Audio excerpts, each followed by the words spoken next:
इंदौर के भरकुआ थाना क्षेत्र में कुछ दिन पूर्व एक पीड़िता ने अपने पति, सास और ससुर के खिलाफ दहेज प्रताड़ना और मारपीट का मामला दर्ज कराया था, लेकिन पुलिस ने अब तक किसी भी आरोपी को गिरफ्तार नहीं किया है, जिसको लेकर पीड़िता ने आईजी साहब को ज्ञापन देकर न्याय की मांग की है और सभी आरोपियों पर जल्द गिरफ्तारी की मांग की है। जिला आबकारी अधिकारी अलीराजपुर विनय रंगशाही और उनके पिता अशोक रंगशाही व उनकी पत्नी के खिलाफ पीड़िता विनय रंगशाही की पत्नी फरहत नाजनीन ने पिछले दिनों इंदौर के भरकुआ थाने में दहेज प्रताड़ना और मारपीट का मामला दर्ज कराया था, लेकिन आरोपियों की अभी तक गिरफ्तारी नहीं हुई है, जिसको लेकर पीड़िता ने आईजी से न्याय की गुहार लगाई है।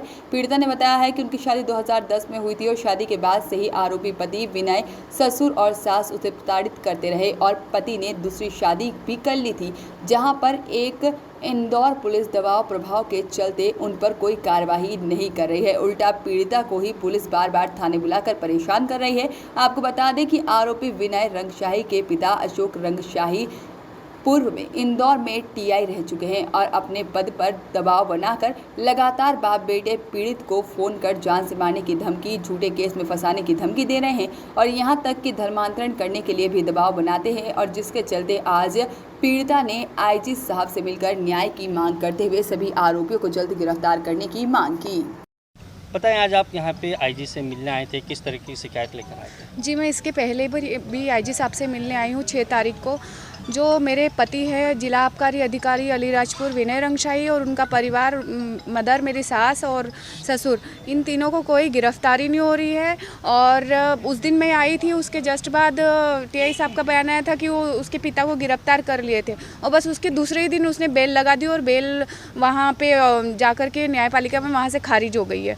मतलब 2 बार इन लोगों ने लगाई है, दोनों बार खारिज हुई है, फिर भी पुलिस इनका इतना सपोर्ट कर रही है। क्या मामला क्या है पूरा शुरू का मतलब? मामला देखिए सर, ये है कि मैं विनय रंगशाही की पत्नी हूँ और ये लोग मुझे दहेज के लिए बहुत प्रताड़ित किया इन लोगों ने मुझे, और हम 2009 से हम लोग साथ हैं। उसमें भी विनय रंगशाही ने शादी करने के लिए बहुत टालमटोल किया मेरे साथ और 2010 में मेरा अबॉर्शन भी कराया उसने, और मेरे को हमेशा मेंटली टॉर्चर, मारना पीटना और इननेचुरल सेक्स करना, ये सारी हरकतें उन्होंने करी है। अब जब मैं सब चीज़ों से परेशान हो गई और सब मुझे इन्होंने बहुत परेशान किया है सर, वो एक्चुअली मेरे को मेरे घर से निकलवा दिया। मेरे मकान मालिक को बोला कि हम तेरे नाम से रिपोर्ट कर देंगे। मेरे घर पे मेरी मदर के यहाँ बालाघाट जाकर वहाँ पर भी इसने बहुत हंगामा किया। वहाँ पर भी इसने मतलब पूरे साक्ष्य छुपाना और साक्ष्य को नष्ट करने की कोशिश करी है। मेरे भाई को एक सीएसपी कोई इसका दोस्त है, कोई डीएसपी दोस्त है, कोई वकील, जी तीनों के सामने बैठा के बोला कि आर्म्स एक्ट में फंसाऊंगा, धर्मांतरण एक्ट में फंसाऊंगा और शराब रखने वाले एक्ट में तुमको फंसाऊंगा अगर तुम्हारी बहन ने मुझे तलाक नहीं दिया। तो उनको वहाँ बालाघाट में इतना दबाव बनाया कि मेरे भाई ने बेचारे ने, हमारे खानदान में कभी कोई पुलिस में आज तक कोई केस ही नहीं हुआ, मेरे भाई ने बेचारे ने डर के मारे उसको मेरी मैरिज सर्टिफिकेट दे दी। धर्मांतरण के लिए दबाव भी बनाया गया था? धर्मांतरण के लिए उसको हमने किसी प्रकार का किसी को कोई दबाव नहीं बनाया। कोई गजेटेड ऑफिसर है 36 साल का आदमी, जब शादी उनकी तरफ से मुझे धर्मांतरण तो मेरा ही हुआ है ना, मैंने सनातन धर्म लिया। ये हिंदुस्तान है, यहाँ कभी कोई भी पति का जो धर्म होता है वो पत्नी का धर्म होता है।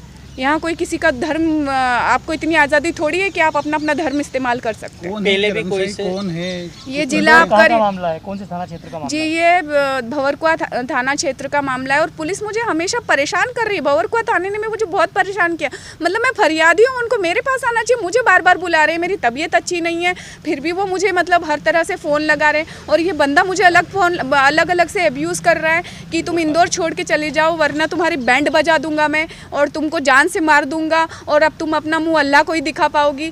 मतलब ये क्या है? This is not the way.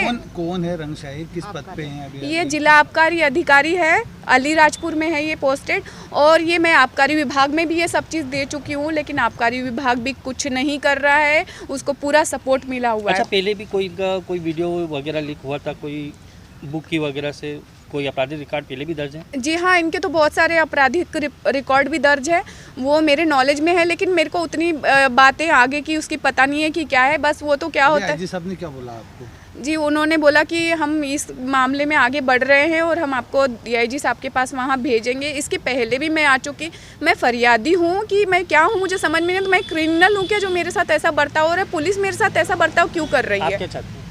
Sir, मैं न्याय चाहती हूँ और मैं चाहती हूँ कि जितनी जल्दी हो सके इनकी गिरफ्तारी हो और इनको अपराधी की तरह ट्रीट करना चाहिए। मेरी ज़िंदगी के 12 साल इसने बर्बाद किए हैं। मतलब मैं बयान नहीं कर सकती कि मैं कैसे मतलब कहूँ कि इसने क्या क्या नहीं किया है मेरे साथ। जानकारी लगी है कि दूसरी शादी भी की है उन्होंने? हाँ जी, उन्होंने दूसरी शादी की है उससे। मैं उसको बहुत अच्छे से पहचानती हूँ। वो दीपान्विता नाग नाम था उसका और वो देवार्थ नाग की पत्नी थी और उसका हस्बैंड डायस पार्क में जॉब करता था और विनय और अक्षय दोनों भाई ने इसको 2 साल तक राखी बांधी है। ये लेडी ने, उसका दीपान्विता नाग नाम है और वो मिमी उसका निकनेम है।